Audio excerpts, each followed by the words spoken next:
Welcome to this explosive edition of Entertainment News, where we dive deep into one of the most shocking moments ever captured on British daytime television. Imagine the scene. The iconic Anthony Hopkins, the man who brought Hannibal Lecter to chilling life and has mesmerized audiences for decades with his unparalleled talent, steps onto the set of Loose Women, the long-running chat show known for its candid conversations and unfiltered opinions. It's September 2025. And Hopkins is there to promote his latest cinematic venture, a gripping psychological thriller titled Shadows of the Mind, directed by none other than the visionary Christopher Nolan. At 87 years young, Hopkins exudes that signature charisma, a sharp wit wrapped in a velvet voice, his eyes twinkling with the wisdom of a lifetime in the spotlight. The audience buzzes with excitement, clapping as he settles into the plush red chair, exchanging pleasantries with the panelists. The ever-effervescent Truth Langsford, the no-nonsense Janet Street Porter, the bubbly Nadia Sawalha, and of course, Denise Welch, the fiery Coronation Street alumna whose bold personality has made her a staple on the show for years. Welch, with her trademark bob haircut and infectious laugh, leans in first, complimenting Hopkins on his enduring legacy, from his Oscar-winning turn in The Silence of the Lambs to his poignant portrayals in films like The Father, where he so masterfully captured the fragility of aging. The conversation flows smoothly at first, with Hopkins recounting anecdotes from his early days in Welsh theatre, his voice rising and falling like a symphony conductor's baton, drawing laughter from the crowd as he mimics a disastrous audition gone wrong. But beneath the surface pleasantries, there's an undercurrent of tension, a subtle clash of worlds, the refined, introspective artistry of Hopkins versus the raw, tabloid-fueled candor of daytime TV. As the segment progresses,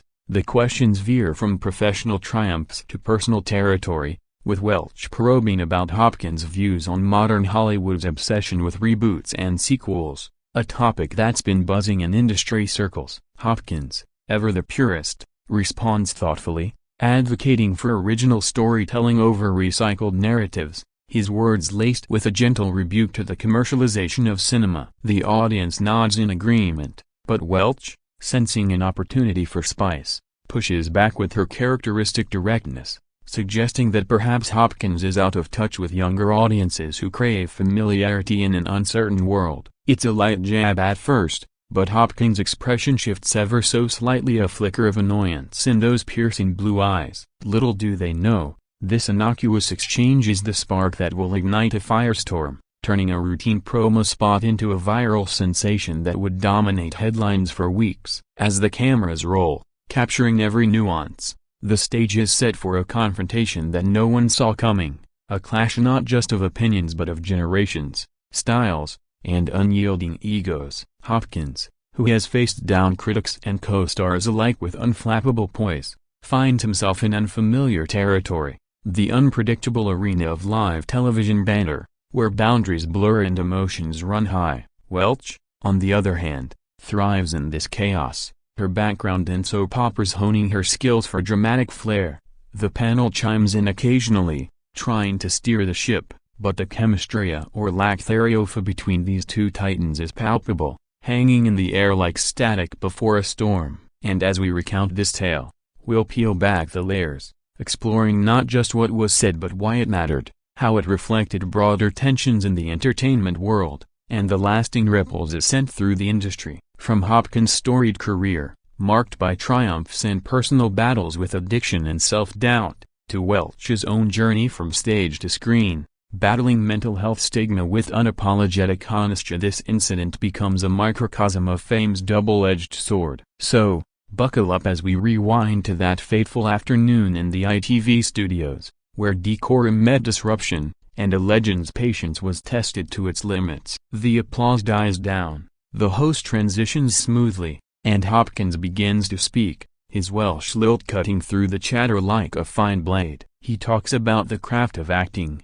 the sacred space of rehearsal rooms where vulnerability is currency, and how Shadows of the Mind pushed him to confront his own mortality on screen. The women listen raptly, but Welch's mind is already racing ahead, formulating that one question that would change everything. It's a moment frozen in time, replayed millions of times on social media, dissected by pundits and fans alike, a testament to the raw power of unscripted television. And as we delve deeper, we'll uncover the behind-the-scenes whispers, the producer panic, and the personal reflections that followed, painting a vivid portrait of an event that redefined celebrity interviews forever. As the interview gains momentum, Denise Welch, with her quick-wit and unfiltered style honed from years of navigating the cutthroat world of British tabloids and soap operas, decides to pivot the discussion toward something more personal, aiming to humanize the icon before her. "Anthony, you've played so many complex characters, some monsters,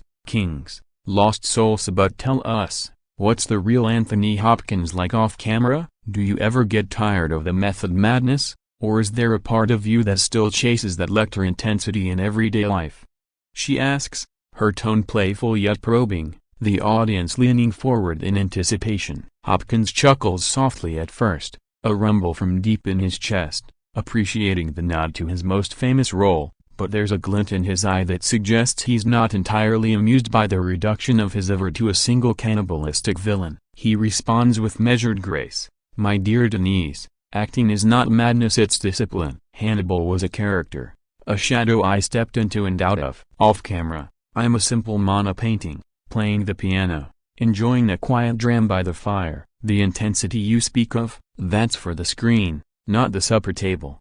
The panel erupts in light applause, Ruth adding a quip about Hopkins' Welsh roots and love for poetry. But Welch isn't done. Emboldened by the crowd's energy, she presses on, her voice rising with that signature Geordie edge. "Oh, come on, Anthony, we've all seen the story essay, your battles with the bottle, the sobriety that's made you a role model. But isn't there a bit of Lecter in every artist? That truthless drive that borders on obsession? Or are you saying Hollywood's too soft these days to handle real grit?" It's meant as banter, a cheeky bridge between his past struggles and current success, but to Hopkins, it lands like a sucker punch, dredging up decades-old demons he's long since buried under layers of achievement and therapy. The studio air thickens, the laughter faltering as Hopkins' face hardens, his jaw setting in that familiar Lecteresque clench. He leans forward, voice dropping to a steely timbre that silences the room.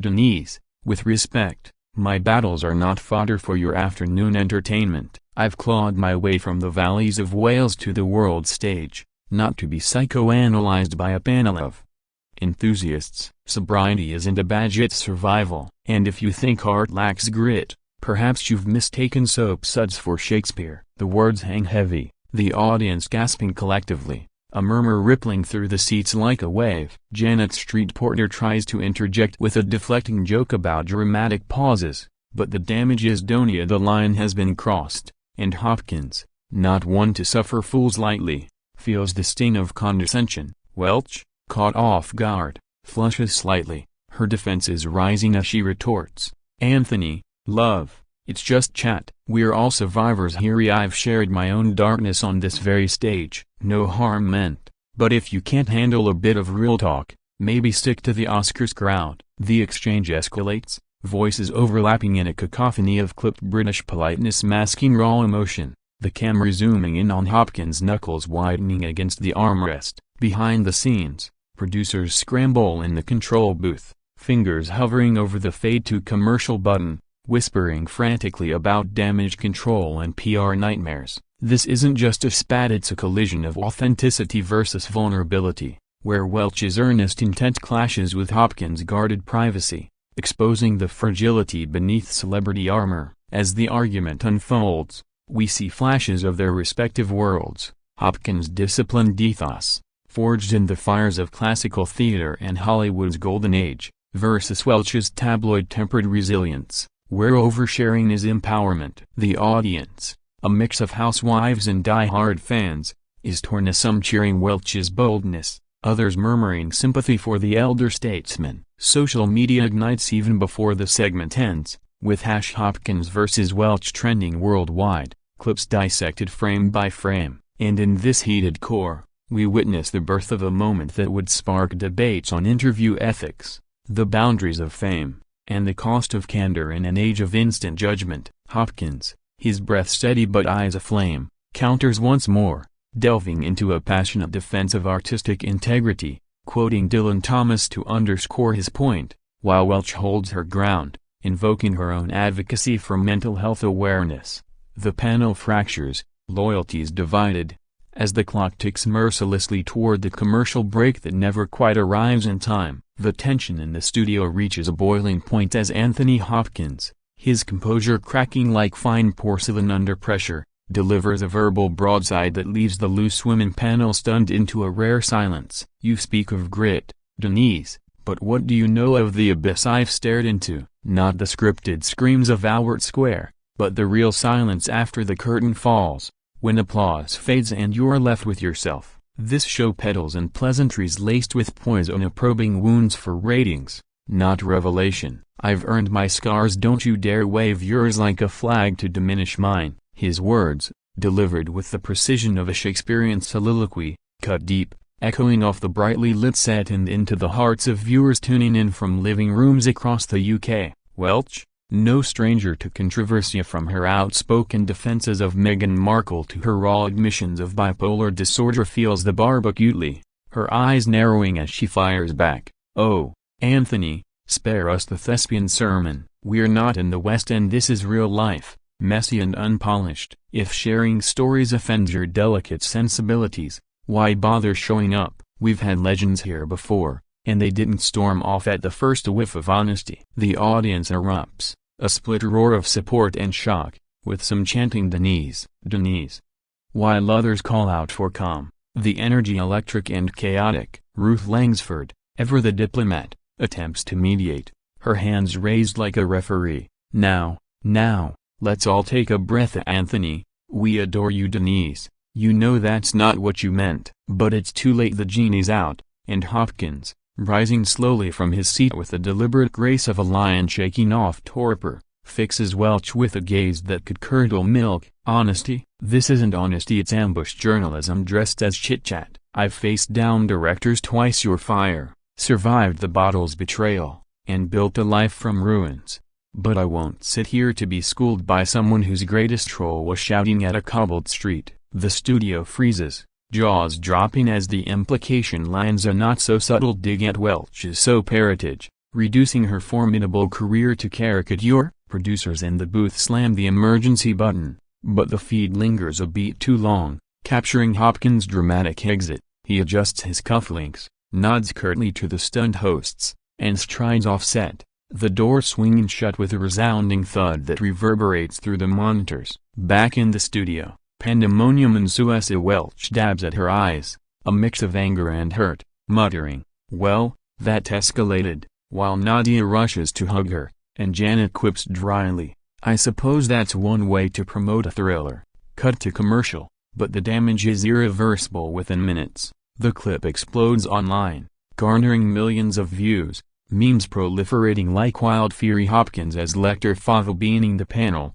Welch photoshopped into a boxing ring. News outlets from The Guardian to TMZ scramble for statements, Hopkins reps issuing a terse no comment while ITV issues a boilerplate apology for any offense caused. But beyond the spectacle, this clash illuminates deeper fault lines, the generational chasm between boomer icons like Hopkins, who view privacy as a hard-won fortress, and Gen X firebrands like Welch, for whom vulnerability is a revolutionary act. It sparks think pieces on the perils of gotcha interviewing, with critics praising Hopkins' stand against sensationalism and others lauding Welch's push for relatability. As we unpack this pivotal exchange, consider the human element of the adrenaline-fueled slip-ups, the unspoken resentments bubbling under polished facades. Hopkins, later reflecting in a rare interview, would admit to a pang of regret, calling it a moment of Welsh temper, while Welch doubled down on Twitter, tweeting, "Legends fall when they forget we're all human # loose women." The fallout triples outward, influencing casting decisions, panel dynamics, and even viewer trust in authentic TV. In this maelstrom, we see the true cost of live broadcast, unfiltered truth serum that heals as often as it wounds, a reminder that behind every star is a story straining at the seams. And as the dust settles on that September day, the entertainment world holds its breath, wondering if this is the end of an era or the spark of something fiercer. In the immediate aftermath of Anthony Hopkins' stormy departure from the Loose Women set, the studio descends into a whirlwind of hushed whispers, frantic calls, and hastily scribbled apologies, as the production team grapples with the hottest potato since Janet Jackson's Super Bowl mishap. The control room buzzes like a beehive on fiery executives barking orders, publicists dialing agents, and the director cueing a hastily prepared bumper to fill the void. On air, the remaining panelists soldier on with forced levity, pivoting to a segment on autumn fashion trends, but the elephant in the room is elephantin, its trunk trumpeting across every screen in Britain. Viewers flood social media with reactions. #Hopkins Walkout tops trends, spawning threads of support as Sir Anthony is a national treasure, treat him with respect. And backlash: Denise is a queen for keeping it real, old Hollywood needs waking up. Celebrities weigh into a Stephen Fry tweets a poetic defense of Hopkins' dignity, while Dawn French sides with Welch, posting a selfie captioned "Sisters before scripts." ITV switchboard lights up like a Christmas tree, complaints and commendations pouring in equal measure, forcing the network into crisis mode. By evening, a joint statement emerges. Loose Women celebrates open dialogue, and today's lively exchange reflects the passion of our guests. We regret any distress and thanks Sir Anthony for joining us. But words are cheap. The real drama unfolds in boardrooms, where executives debate editing the footage for syndication or releasing it unexpurgated to capitalize on the buzz. Hopkins, ensconced in his London suite overlooking the Thames, sips a herbal tea, alcohol long vanquished, and contemplates the absurdity. His wife Stella whispering words of solace as his phone vibrates with messages from Nolan and fellow thespians. Welch, meanwhile, retreats to the green room, tears streaking her makeup, confiding in co-hosts about feeling ambushed by my own authenticity, her hurt compounded by online trolls dredging up her past breakdowns. The press frenzy is biblical, tabloids splash headlines like Hopkins lecture rage, with paparazzi staking out both camps, while broadsheets pen op-eds on the death of deference in celebrity culture. This incident doesn't just dominate dinnertime chatter, it infiltrates classrooms and workplaces, igniting debates on respect for elders versus the right to challenge power. Hopkins' film Shadows of the Mind ironically benefits, box office projections surging 30% overnight as curiosity draws crowds eager for a glimpse of the man behind the myth. Welch's memoir sales spike too, fans rallying around her as a voice for the voiceless, her advocacy for mental health gaining fresh traction. Yet, beneath the metrics lies a poignant underbelly, the loneliness of fame's front lines, where one-off note can eclipse a lifetime of labor. As days turn to weeks, reconciliation rumors swirl: a mediated sit-down, a charity gala truce.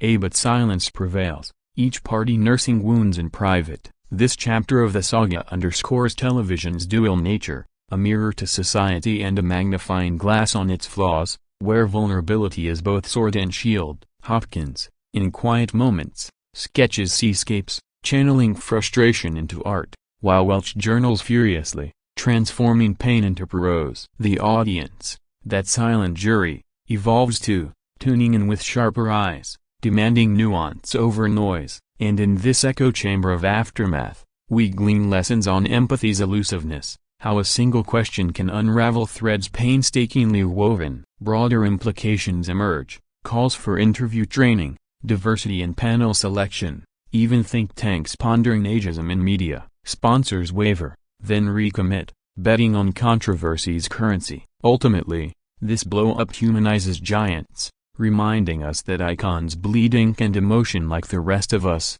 their clashes not calamities but catalysts for growth. As October's chill sets in, the story simmers, a cultural touchstone etched in viral ether, waiting for the next twist in this tale of tempered steel and shattered glass. Fast forward through the media maelstrom, and the Anthony Hopkins-Denise Welch clash on Loose Women morphs from tabloid tinderbox into a profound catalyst for industry introspection, prompting soul-searching across studios and screens from Los Angeles to Leeds. In the weeks following the September showdown, panels of pundits proliferate on BBC's Question Time. They debate the ethics of entertainment, questioning whether daytime TV's quest for quotables compromises guest dignity, with guests like Joan Collins nodding sagely in agreement with Hopkins' stand. Streaming giants like Netflix, ever attuned to cultural pulses, greenlight documentaries on celebrity privacy in the social age, featuring archival footage of the walkout interspersed with expert analysis. Hopkins himself, shunning the spotlight momentarily, pens a reflective op-ed for The Times, titled The Silence Between Scenes, wherein he expounds on the sanctity of personal narrative, decrying the voracious appetite of voyeuristic programming while graciously acknowledging Welch's courage in her own disclosures. "We are all actors in life's grand theater," he writes, "but some curtains should remain drawn." The piece goes viral, amassing awards for thoughtful prose and reigniting interest in his back catalog, from '84 Charing Cross Road to Thor cameos. Welch, undeterred, channels the controversy into fuel for her one-woman show, Unfiltered, A Life in the Limelight, touring theaters to sold-out crowds, where she recounts the incident with humor and heart, transforming perceived slight into empowering anecdote. "I poked the bear, and he roared a lesson learned, but I'd do it again for the conversation it sparked," she declares onstage, earning standing ovations and therapy referrals alike. The Loose Women team, chastened yet resilient, overhauls their format, mandatory pre-interview boundaries, sensitivity workshops, and a new guest veto clause, innovations hailed by unions as a win for performer protections. Ratings, paradoxically, soar up 25% in the quarter post-incident as audiences flock to witness the reimagined show, blending edge with empathy. Broader ripples touch Hollywood. A-listers like Meryl Streep cite the event in award speeches, advocating for sanctuary spaces and press junkets, while UK equity pushes for contractual no-probe riders. Social media evolves too, with #respect the icon trending alongside #share your story, fostering nuanced discourse over divisive drags. Philanthropy blooms from the ashes. Hopkins donates promo proceeds to addiction recovery charities, Welch to mental health NGOs, their gestures bridging the divide in quiet solidarity. Personal growth arcs shine through. Hopkins, inspired, mentors young actors via Zoom, emphasizing resilience. Welch pens a follow-up book chapter on the art of apology, dissecting the non-apology that never came. Critics, once quick to caricature, now contextualize. The Guardian runs a series on intergenerational friction and fame, exploring how boomers' stoicism clashes with millennials' openness. Even Comedy capitalizes as a Saturday Night Live skewers the spat in a skit with Alec Baldwin as a fava-bean munching Hopkins, grossing laughs without malice. As 2025 wanes, the incident's legacy solidifies, a turning point where entertainment's entertainment value yields to emotional equity, proving controversy can cultivate change. Fans, forever changed, approach idols with keener kindness, recognizing the humans behind the highlights. In this reflective rear view, the clash ceases to be catastrophe, emerging instead as cornerstone, a bold reminder that dialogue, when done right, doesn't destroy but builds bridges across chasms of misunderstanding. And as new seasons dawn on Loose Women, with Hopkins rumored for a return, under revised terms, hope flickers that from friction comes fusion, honoring both the lion's roar and the dove's coo in our shared spotlight.